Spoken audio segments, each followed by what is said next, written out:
Bismillahirrahmanirrahim. Assalamualaikum warahmatullahi wabarakatuh. Alhamdulillahirrabbilalamin. Rabbi shrahli sadri wa yassirli amri wahlul 'uqdatam min lisani yafqahul qawli.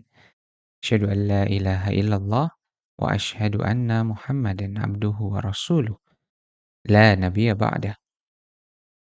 Alhamdulillah kita bisa bertemu kembali dalam kuliah pengolahan sampah berbasis masyarakat atau PSBM pada kuliah yang kedua yang akan kita bahas terkait dengan perencanaan PSBM. Pada pertemuan kali ini, kita akan bahas ada dua bagian utama. Yang pertama terkait dengan peran serta masyarakat.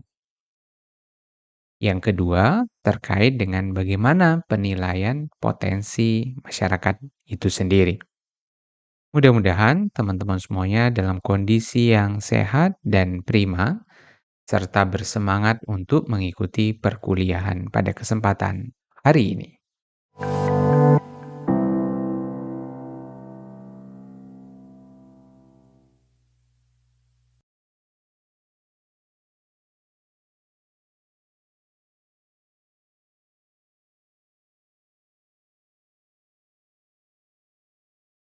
Baik, kita akan masuk ke dalam bagian yang pertama. Bagian pertama ini kita akan bahas tentang peran serta masyarakat dalam pengolahan sampah berbasis masyarakat. Nah, sebelum kita masuk lebih jauh terkait dengan peran serta masyarakat tersebut, kita perlu ketahui terlebih dahulu terkait beberapa hal yang berhubungan dengan definisi peran serta masyarakat. Menurut Einstein, referensinya sudah cukup lama ya, 1969, terdapat 8 tangga peran serta masyarakat. Mulai dari aktivitas manipulasi, terapi, kemudian aktivitas konsultasi, menyampaikan informasi, peredaman, kemudian aktivitas kemitraan, pendelegasian kekuasaan, dan pengawasan masyarakat. Nah, dalam 8 tangga peran serta masyarakat ini, dibagilah ada beberapa aktivitas yang berhubungan dengan non-partisipatif, artinya di level dasar, masyarakat cenderung tidak partisipatif dalam mengikuti aktivitas yang ada. Kemudian naik ke level yang berikutnya, di anak tangga ketiga, keempat, dan kelima, sudah mulai partisipatif, namun harus diberikan stimulan terlebih dahulu. Disebutlah di situ tingkat tokenisme. Jadi harus ada tokennya dulu baru jalan gitu ya. Nah, sedangkan nomor 6 kemitraan, kemudian 7 pendelegasian, dan 8 adalah pengawasan masyarakat. Ini adalah bagian dari tingkat kekuasaan masyarakat. Di sana sudah ada kebutuhan yang besar dari suatu aktivitas bahwa mereka butuh terhadap aktivitas tersebut. Dengan butuh mereka merasa memiliki kegiatan tersebut. Nah, tugasnya kita adalah bagaimana menilai peran serta masyarakat berada di level mana. Kemudian setelah menilai, sudah diketahui di level mana masyarakat tersebut ada, tugas berikutnya adalah menaikkan level tersebut sehingga tingkat kekuasaan masyarakatnya akan mudah untuk didapatkan. Nah, terkait dengan referensi yang lain menyebutkan adalah peran serta masyarakat itu adalah suatu proses yang melibatkan masyarakat. Ingat, satu proses, jadi butuh waktu ya, yaitu proses komunikasi dua arah yang terus-menerus untuk meningkatkan pengertian masyarakat secara penuh atas suatu proses kegiatan yang berlangsung. Nah, ini menjadi menarik ya, karena ada suatu proses yang tentunya butuh waktu sehingga terjadi komunikasi dua arah untuk meningkatkan, pemahaman dan pengertian masyarakat terhadap kegiatan tersebut. Sebenarnya kalau kita berbicara tujuannya untuk apa ya, peran serta masyarakat, sebenarnya kita ingin dapat dua arah ya, masukan, persepsi dari masyarakat untuk, eee eee, kebutuhan dari pekerjaan tersebut gitu. Jadi ada kualitas yang meningkat nantinya pada saat, level pengambilan keputusan dari kegiatan tersebut. Jadi sangat membutuhkan dari peran serta masyarakat ini. Apa sih sebenarnya peran serta masyarakat itu? Kita coba contohkan ya dari beberapa aktivitas yang ada. Kalau peran masyarakatnya rendah, ada kemungkinan fasilitas yang sudah dibangun ini tidak berfungsi dengan baik. Kemudian fasilitas tersebut dapat saja yang seharusnya untuk menjaga lingkungan yang ada malah mencemari lingkungan yang ada di sekitarnya.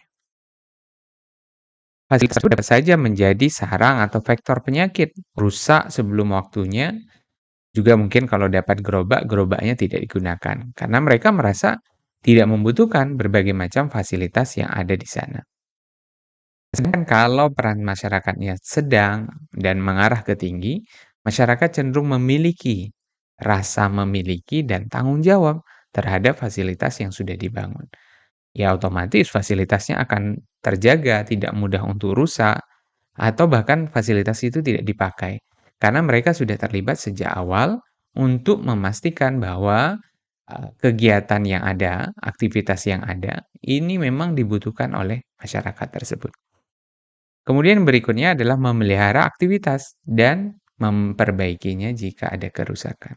Karena mereka merasa kalau fasilitas tersebut rusak, ada aktivitas yang akan terganggu dari aktivitas mereka. Sehingga mereka butuh untuk memperbaiki hal tersebut. Nah, kegiatan gagal atau sukses ya. Kalau gagal ya pasti kita bisa tahu, tidak menggunakan teknologi tepat guna pasti, mungkin saja ya. Kemudian tenaga teknis yang tidak dilibatkan sejak awal sehingga dia tidak terlatih dengan baik, sehingga pemeliharaannya ya sulit untuk dilakukan karena memang dia tidak memahami proses yang ada. Dapat juga, aktivitas tersebut gagal misalnya berhubungan dengan teknologi adalah suku cadangnya mahal dan sulit untuk diperoleh. Dan yang lain adalah bisa saja suatu teknologi dalam aktivitas tersebut, dalam pengolahan sampah ada satu unit teknologi yang digunakan, dia tidak digunakan oleh penggunanya. Karena salah satunya mungkin ya, tidak diterima berdasarkan dengan aktivitas sosial budaya yang ada di masyarakat. Maka oleh karena itu, untuk menghindari hal tersebut harus dilakukan banyak hal di awal agar apa? Dapat diantisipasi berbagai kemungkinan yang akan muncul dari kegagalan penerapan aktivitas pengolahan sampah berbasis masyarakat tersebut. Kemudian bagaimana yang sukses ya? Pastinya sangat ditentukan oleh faktor dimengerti dan diterima oleh masyarakat. Ya kalau masyarakatnya nggak ngerti dan, nggak bisa make ya, otomatis aktivitas tersebut atau alat-alat tersebut tidak diterima oleh masyarakat karena mereka merasa bukan bagian dari permintaan mereka, bukan bagian dari pemahaman mereka, dan itu hanya sekedar bantuan gitu. Kemudian akan selesai begitu. Nah, masyarakat sebaiknya terlibat dimulai dari aktivitas perencanaan, pelaksanaan, hingga mungkin nanti evaluasi, monitoring, sehingga tadi menimbulkan rasa memiliki dan nilai manfaat dari fasilitas tersebut. Nah, ini yang tugas yang cukup menantang adalah bagaimana meningkatkan rasa memiliki dari masyarakat tersebut. Karena tidak semua program itu berasal dari masyarakat. Juga ada program tersebut berasal dari pemerintah, pusat maupun daerah, terus kemudian dikenalkan ke masyarakat. Nah, aktivitas pengenalan ini berarti butuh orang untuk menjelaskan tersebut. Agar partisipasi masyarakat sukses, ya, masyarakat pasti harus memiliki komitmen terhadap pekerjaan tersebut. Komitmennya seperti apa? Oh, mereka belum tahu nih ya, berarti mungkin butuh orang lain. Nanti kita akan lihat siapa sih orang tersebut. Ya. Kemudian terlibat dan sepakat pada berbagai macam perjanjian yang sudah diatur. Harus benar-benar menginginkan fasilitas. Jadi tidak sekedar saja kemudian, ya sudahlah, nggak apa-apa ditempatkan di tempat saya gitu. Nah, sangat mungkin fasilitas tersebut tidak digunakan. Sehingga butuh yang namanya fasilitator untuk menghubungkan pemilik pekerjaan dengan masyarakat yang akan mengambil manfaatnya. Jadi fasilitator harus punya komitmen secara total pada konsep partisipasi masyarakat. Tidak bertugas sebatas hanya teori saja, sebatas tugasnya saja, tapi bagaimana mendekatkan diri ke masyarakat dan mengetahui berbagai macam tantangan dan kendala yang dihadapi oleh masyarakat. Dan bisa memilih perwakilan dari masyarakat yang sesuai dan memenuhi syarat untuk bekerja di komunitas tersebut. Jadi bersama-sama ya, masyarakat dan fasilitator ini, jadi butuh fasilitator untuk menghubungkan ya. Tidak mungkin juga pemilik pekerjaan, pemilik aktivitas akan berhubungan langsung secara intens kepada masyarakat tersebut. Jadi keduanya butuh bekerja sama dan menempatkan diri sebagai rekan kerja, saling menghormati, saling percaya, dan membagi tanggung jawabnya masing-masing secara terbuka dan disepakati bersama. Nah, itu adalah salah satu untuk bagaimana pentingnya peran serta masyarakat tersebut.